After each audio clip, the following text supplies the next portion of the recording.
Mirasee.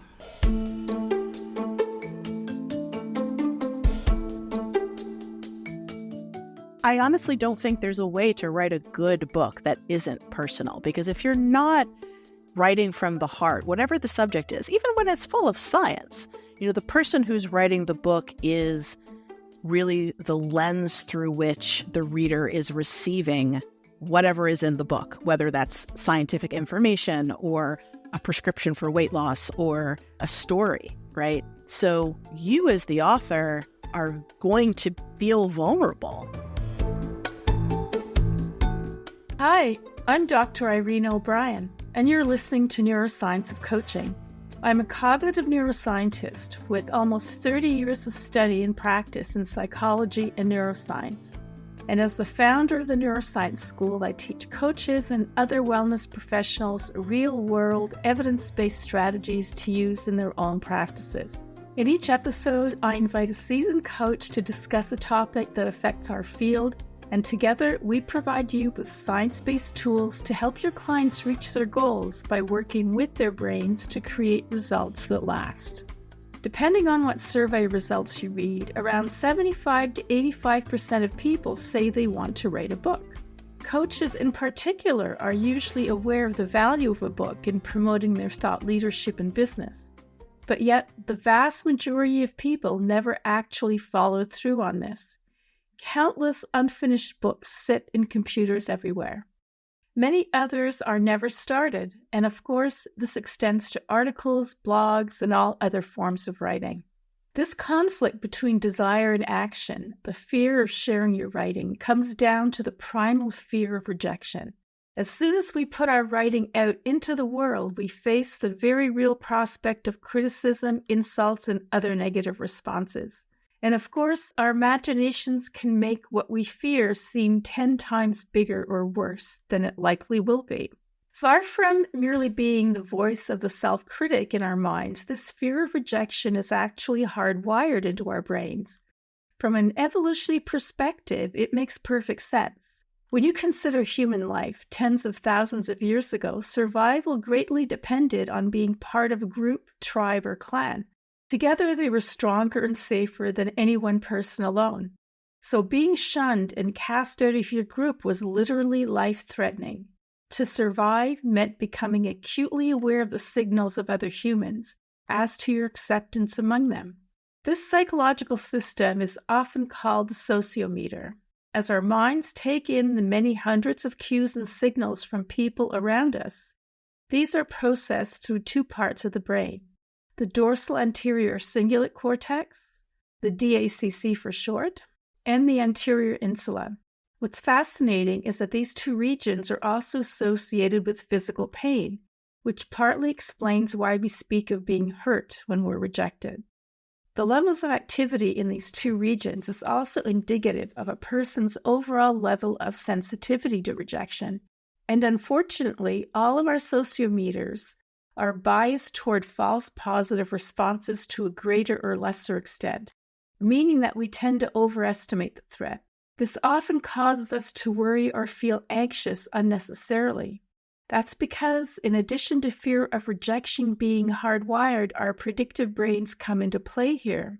Our past experiences, especially from childhood, can increase or decrease our hardwired sensitivity to rejection.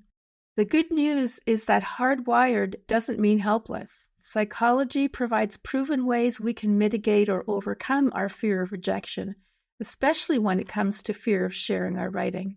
So for today's episode, we're going to dive more into the neuroscience of this topic and lay out some clear tactics you can use to get more of your writing out into the world. And I'm honored to have with me for this conversation best-selling author and publishing consultant, Machate.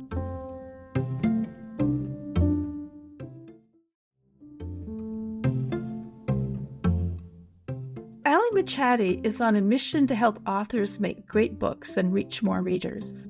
A best-selling author and expert publishing consultant, Ali has served small and big 5 publishers, including Simon & Schuster, where she acquired and edited books on staff.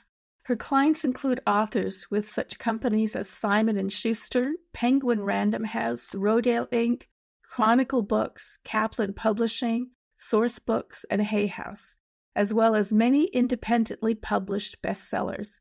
As founder and CEO of the Writers Ally, Ali and her team lead serious authors to write, publish, and sell more high-quality books. So thank you so much, Ali, for being on my show today. Thanks so much for having me. It's my pleasure. So before I get into our topic today, could you share a bit more about your journey and how that led to your coaching today? Yeah, sure. So I am the consummate book nerd. I have always loved books. I started reading at the age of 3, and my mother loves to tell people how I would make books out of crayons and construction paper and, quote unquote, publish them and give them to friends and family. So reading and writing has always been a big part of my life. And as I got older, I found ways to express that and to help other people express their own. I was on the editorial board of the literary magazine. I worked in the school newspaper, and I grew up and went on to go work at Simon & Schuster, one of the big 5 publishers.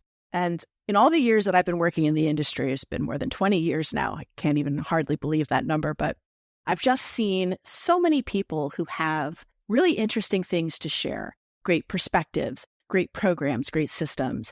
And they really struggle with a lot of things that are, tactical or practical around writing a book. But also one of the biggest ingredients I find really comes down to mindset, and that where their mindset is at and what they're struggling with emotionally and mentally just so significantly colors the whole experience. Thank you, Ali. So what in particular made you want to explore this topic for our conversation today?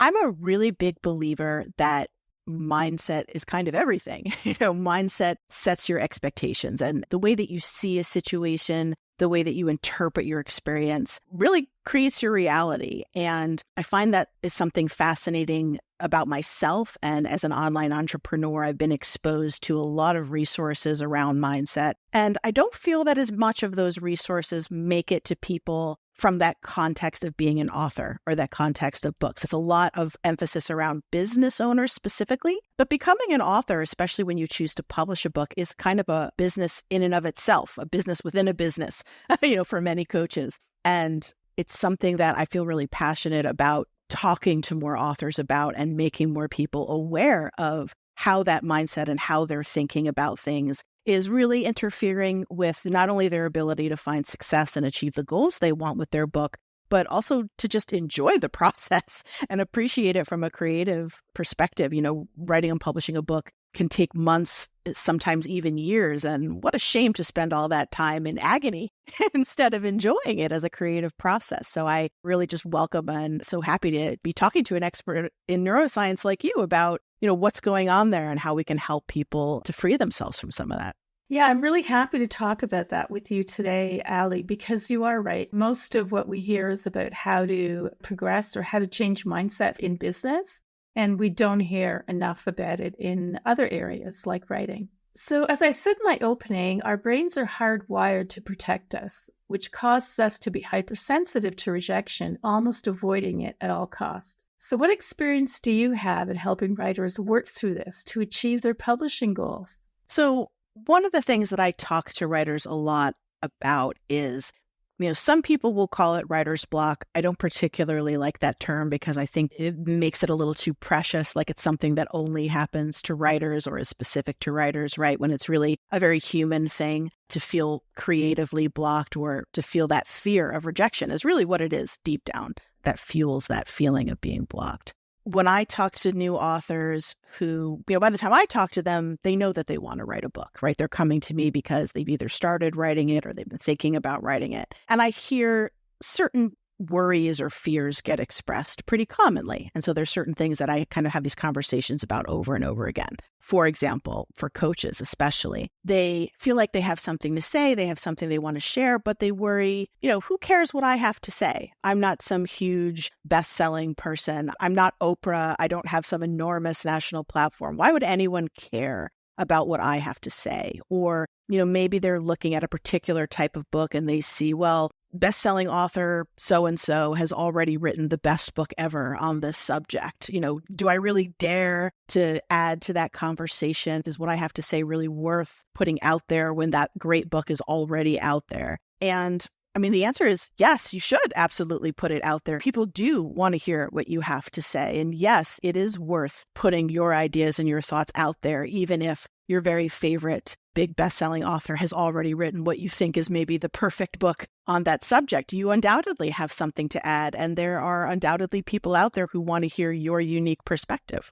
Yeah, exactly. I can identify with that. I haven't written a book, but when it comes to writing articles, yes, I am getting over that, and I do write them. But, I write articles about neuroscience, so I double check and triple check to make sure that what I'm writing is accurate, that nobody can come back against me and say that, no, what you said is wrong.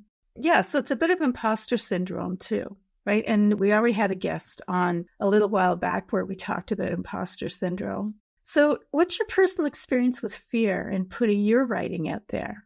So early in my career, I did a lot of editing, but I also did a lot of writing. And in particular, I did a lot of ghostwriting. And, ghostwriting is kind of a tricky animal because on the one hand, your name is not going to be on the end product. So you might imagine, well, since I'm not the one who's going to be exposed, it's not going to be my name on the book. So if it ends up being terrible, I'm not the one that people are going to hate or say nasty things about. But oddly enough, despite that fact, of course, I still felt very nervous. And what you said just a moment ago was really true for me as well. I double-checked and triple-checked any statement that I made that might have smacked of a statistic or scientific research, anything that I realized as I was writing it that maybe I had been taking for granted. Interestingly enough, the book that I was working on at the time was a lot about mindset as well and how we think and thought discipline. And it was something I definitely struggled with. I wanted to do a really great job for my client, of course,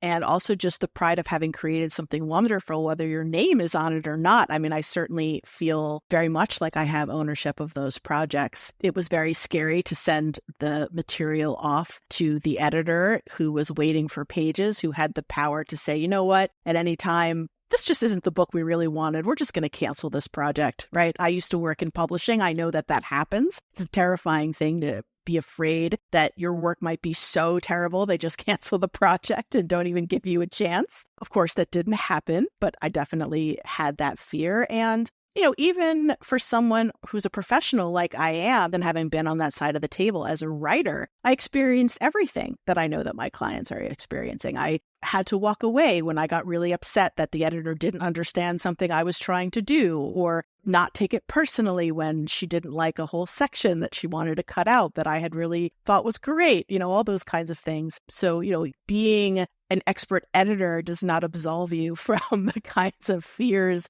and self-esteem issues and imposter syndrome that any writer has. Yeah, what comes up for me as you were talking is that these are normal reactions, right? I already said earlier that it's hardwired, but what most people want, I think, is to get rid of that fear. They don't want any of that fear there, but that fear is always going to be there. So that's something that you have to work through.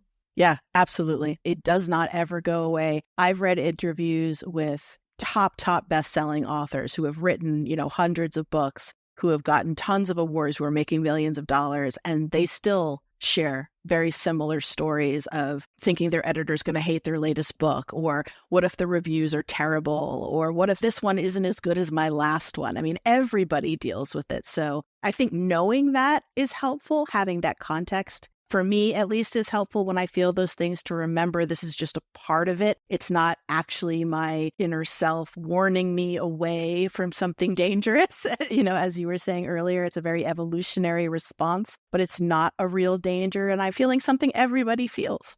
But when we're in the throes of that fear, we forget, right? We forget that we're not the only ones. We tend to think that we're the only ones. Absolutely. Who are suffering from that fear of rejection, but we're not. Everybody has a touch of that, at least. Everybody. And I think knowing that is also really helpful too, in that you can remind yourself, right, this is something everybody feels. It's not some sign from the universe that I'm doing the wrong thing. It's not some, mystical sign that I shouldn't bother writing. Well, if I'm this scared and I'm feeling this unsure about it, then maybe that's just the sign that I'm not ready to do this. Well, it might be. Let's acknowledge that possibility. Sometimes that's true, but more often than not, it's just fear. Yep, it's just fear.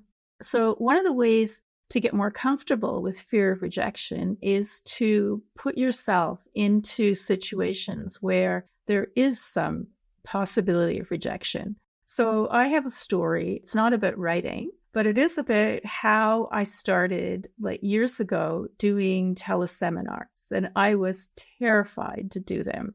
But that was the easiest way to start because nobody could see me. It was at the time when everybody was doing teleseminars and all they could do was hear me. Some of them did not go that well.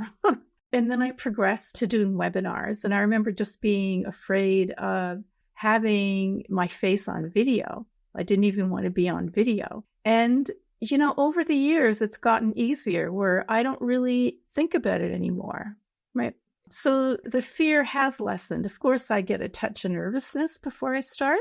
Even before we record a podcast, I am nervous about it. I think that's one of the things that's really magical about the writing process is that kind of practice run, if you will, is sort of baked into the process if you allow it, because you write it. And for many people, the first people they show that draft to might be a business bestie or a spouse or, someone in their mastermind group or their coach. And you can get some of that early feedback where it's a slightly less threatening environment. You have a person who cares about you, who's not going to be really mean, even if they don't love it. You can kind of test the waters there. That's part of the process. Then when you move on and you work with, say, a professional editor, one of the really wonderful things about that is you, again, are sort of training for the possibility of getting bad reviews or having people say things about your book down the line. But it's a one-on-one private relationship where your editor might say things that are very difficult. Of course, a good editor is never going to be mean to you. You should never work with somebody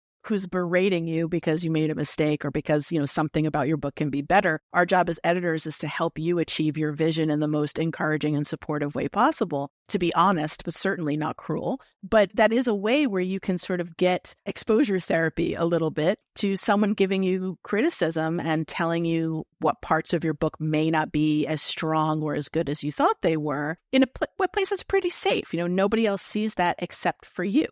Yeah, my experience with a larger piece of writing is my PhD dissertation. And that went through many iterations with feedback before it was finally published. And one thing about my advisor was that you never felt threatened by his feedback, even though he was very rigorous. You never felt threatened because he would word it in a way that you just welcome it. So a lot of it is how the feedback is given. Yeah, for sure. Absolutely. And that is a real gift and a real skill, which again, in my opinion, a good editor develops and knows how to give criticism in a way that only feels supportive, that you are helping this person to say what they really want to say in the best way possible. And most importantly, that the author feels that too, that they feel like they're being helped to achieve that goal. And all of that can be really great practice for when you finally put your book into the world and you are then exposed to the criticism of people who don't know you, don't care about you, sometimes don't even give their real names, online. Well, there are a couple of things that can be really powerful. One of them is acceptance, right? And so accepting that this is the way you feel and just name it, that you have this fear. And what that does is that it reduces the emotional charge of that just by naming it and acknowledging that this is how you feel. And it doesn't mean that you have to like it. All you're doing is saying, yeah, I'm feeling some fear right now. So it reduces the emotional charge, but it also reduces amygdala activation when you do that. So that is really a powerful way to reduce that fear. And reframing, but you must know about reframing. Sure. I mean, in that circumstance, or at least for me, when I was ghostwriting and I was working on projects, for me, the reframing was often about reminding myself that we were all on the same team, that we all had the same goal of trying to create, the best version of the book possible, reminding myself that we were all working together by choice, right? The author hired me as their ghostwriter, the editor acquired the book because they like the book.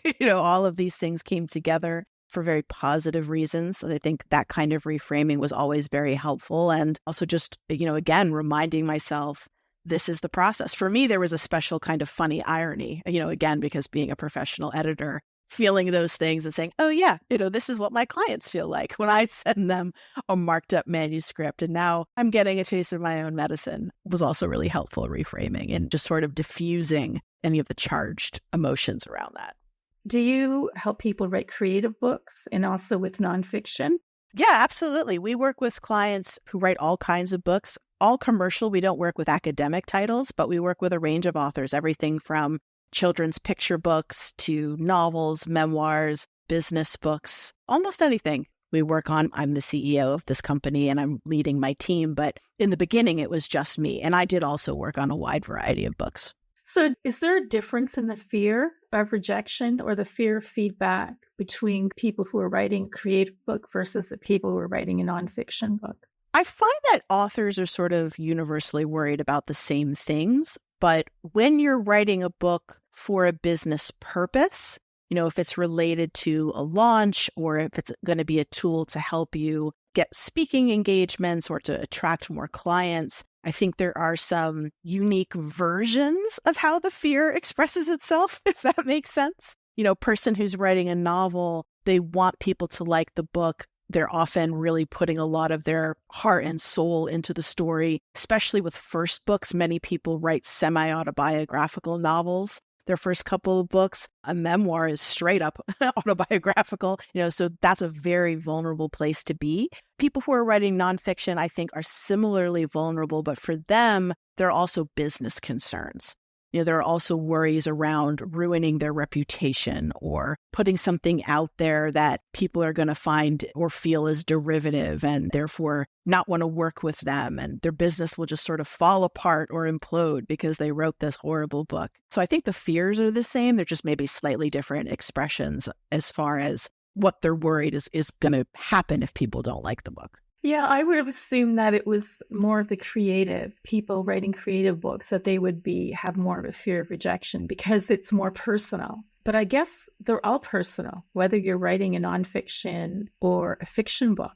Yeah, I honestly don't think there's a way to write a good book that isn't personal, because if you're not writing from the heart, whatever the subject is, even when it's full of science, the person who's writing the book is really the lens through which the reader is receiving whatever is in the book, whether that's scientific information or a prescription for weight loss or a story, right? So you as the author are going to feel vulnerable. I don't think you can write a good book without it being personal in some way.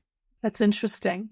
So we've already talked about reframing, acceptance, and increasing our exposure, right? And then take constructive rejection as a learning experience. Do you have any other ways? Yeah, I think that there's some benefit to, going back to what we said earlier about how sometimes that fear is pointing to a real perhaps lack of experience or a sense of not quite being ready. There are ways that you can shore up any potential weaknesses. If you're feeling that imposter syndrome, that you're afraid you're going to put something in your book and someone's going to tell you, that's not true, that's wrong, that's not how it is. I mean, go ahead and do that extra research. It's only going to make your book better. And if it makes you feel more confident because you've taken the extra step to really make sure that the ideas that you're putting out there are backed up by other people, that's a good thing. You maybe don't want to overdo it by having every single thing in the book cited and attributed to someone else. Of course, ultimately, a person's reading the book to get your ideas and opinions, but you can make yourself feel more confident by doing that extra due diligence. There's never anything wrong with that. There's also never anything wrong with getting a little extra practice. If you feel very nervous about writing in particular, because it's not something you really have experience with, maybe you've mostly written emails, to your clients, but you've never written anything in a long form. You can do things like join a critique group. You can form a group, or if you're already in a business mastermind, maybe get together with some other people that you already have relationships with and start small. It's another version of what we talked about earlier by sort of exposure therapy. But, write a chapter, write a long article or what we would call a white paper, right? Something sort of in between that's longer than a blog post, but shorter than a book. And share it with somebody that you trust and get some feedback, get some opinions. More often than not, you will find that nothing is as bad as you think it is. and that constructive feedback, I personally have always found the revision process the most enjoyable part of the process, because when you get good feedback, when someone gives you an idea that you had not thought of before or spots a weakness, it can be really invigorating. I feel like, at least in most creative processes, certainly in writing, there is always a role where collaboration becomes really important to create something amazing. It just seems to be how, to use your phrase, how we're hardwired. Yeah, so collaboration, it's like a double-edged sword, right? We want to collaborate, we want to be social. At the same time, we have this fear. So you had some really great ideas about if you're lacking some skill or lacking some practice in writing, how to start the writing. So another really great trick, if you feel just nervous about writing a book, maybe you don't feel particularly practiced, you don't feel like a very strong writer, there are plenty of people who have sort of backed into writing a book on purpose by accident. And what I mean by that is you could write, say, a blog. If you have an outline for what you want your book to be, you don't even have to really call it writing a book. You can write a series of blog posts that over time will essentially make up the rough draft of your book. Now, you're not going to just take those posts and, dump them together into a Word document and, hey, you have a book, right? It's a slightly different format, but you can get 80% of the way there without ever really telling yourself you're writing a book. That little mental trick could be really helpful if the idea of writing 300 pages worth of text is really intimidating. That is a great idea. And actually, that's exactly how I built my program. It was originally a membership program, and I was just creating master classes on topics that I think coaches would be interested in. And after 14 of these, I realized there is a program here. Exactly. And if I'd started off to write a program, it would have been highly intimidating. But it was just one module at a time. So do you have a particular story of a client or someone who comes to mind related to our conversation today? Oh gosh, so many. I can think of one I think that probably is a common experience with coaches. Maybe your listeners can feel this is something familiar for them. I had a client some years back who had been teaching for quite a while. She had been teaching workshops. She was a relationship coach. And the vast majority of her work, she did some one-on-one coaching, she did some couples coaching, but most of her work was done in the context of these intensives, these live in-person intensives. And she wanted to write a book. And she really struggled in the book with feeling like, first of all, she started out not wanting to put anything that was in her workshops into the book. She wanted the book to be wholly new and original material. And as her book doctor at the time, that's the role that I played in that particular instance, I had to really talk her through and get her to sort of come around mentally to the idea that having content in a book was not going to cannibalize her workshop income. People weren't going to read the book and then look at her workshop and just say, oh, nah, I already read the book. I don't need to go to that. In fact, the opposite is actually the reality. Most people experience an increase in people who want to work with them when they write a good book that reflects their work. Now, does that mean the book should have been a transcript of her workshop? No, but the idea that they needed to be completely separate was really just a giant obstacle she was creating for herself, and it was really causing problems for the book. There was a lot of context that her ideas were missing because that context was in the workshop.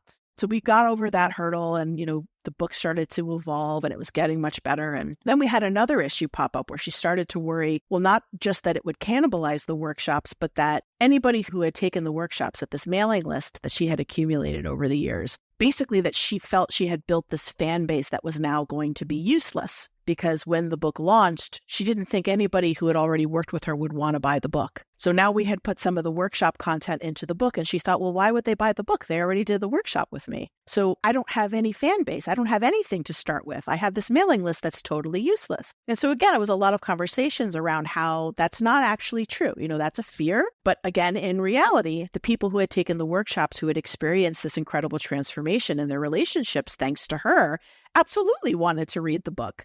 They wanted a refresher in some cases on the content that they hadn't heard, in some cases in years, because she'd been doing this a long time. I don't think anybody has ever had an idea that didn't benefit from some repetition, right? It's really good to be reminded of the things that you've learned. And also, she was able to do more and add more into the book because it was a different format, tell more stories, add more exercises, have more resources than she could pack into, a few hours sitting in a room with people. And in fact, that proved out to be true. When she published the book, almost everybody on her mailing list bought it, and she hit like instant bestseller status. So there were a lot of those types of things that we worked through together. And I'm very gratified to say that every one of those fears was in the end proven incorrect. And she was able to take that book and go back out on the road and really refresh her whole business. I love that story. So finally, is there anything else you'd like to say to our listeners? I want to touch on comparison-itis. I know this is something that people struggle with across the board, but I think it's especially true with people who are struggling to write their first book. They look at perhaps dozens of peers. Any coach, right? Ask any given coach, they can look around and tell you 10 of their coach friends who already have a book and they feel behind and left out because they don't have a book yet. But sometimes they're looking at people's successes from the outside, and what they're afraid of is that their success won't match. And that's really challenging when you try to compare yourself to only what you're seeing on the outside, right? Because there's so much that's going on behind the scenes that you may not be aware of. And I'd like to remind authors that you're not competing with the biggest bestseller in your category. That's not your competition, right? You don't have to compete with the person who has 200,000 people on their mailing list and a TV show and is Oprah's best friend. That shouldn't stop you from writing a book because you aren't that person and you feel like you can't compete with that person. Give me any bestseller in any category and I'll show you 10 other books that are practically the same book, right? Written by other people. There's plenty of room in the market. People are constantly looking for new solutions, even to the same evergreen problems. And readers rarely buy just one book on a topic. So there is room. And you don't have to hold yourself back because you think that mega best-selling author X has already done everything. And since you can't compete and you can't achieve those same results, that clearly means that you shouldn't be an author. It's absolutely not the case. And that's the danger of comparison, is that we tend to compare ourselves to people who are, let's say, at the top of their game or who are the elite. Absolutely. Which is very few. And we are going to fall short, or we feel we fall short when we compare ourselves to them. Yeah. And I think the antidote to that is that acceptance that you mentioned. You probably are going to fall short. If you're comparing yourself to someone at the very top of their game, you probably will fall short of what they achieved now,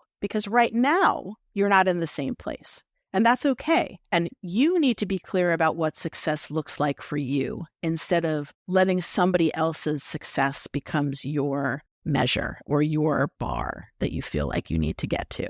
So that's a perfect way to close out the show today. Thank you, Allie. So what's the best way for listeners to learn more about you and what you do?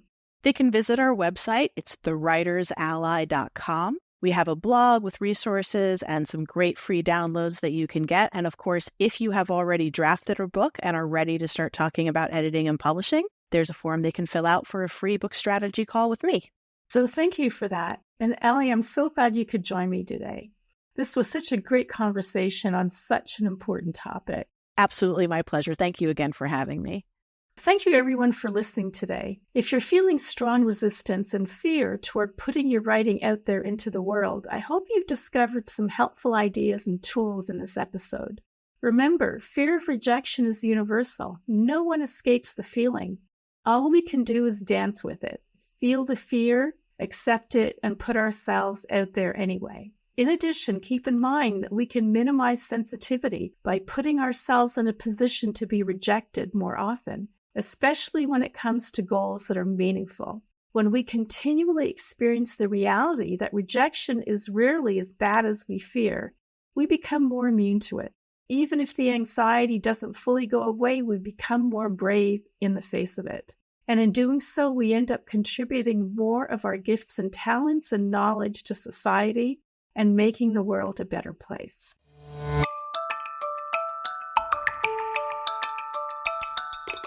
I'm Dr. Irena O'Brien, and you've been listening to Neuroscience of Coaching. You can find out more about me at neuroscienceschool.com. Neuroscience of Coaching is a part of the Mirasee FM podcast network, which also includes such shows as Just Between Coaches and To Lead is Human. This episode was produced by Andrew Chapman. Danny Inney is our executive producer, and Marvin Del Rosario is our audio editor. To make sure you don't miss great episodes coming up on Neuroscience of Coaching, please follow us on Mirasee FM's YouTube channel or your favorite podcast player. If you enjoyed the show, please leave us a comment or a starred review. It's the best way to help us get these ideas out there to more people. So thanks, and we hope you'll join us next time.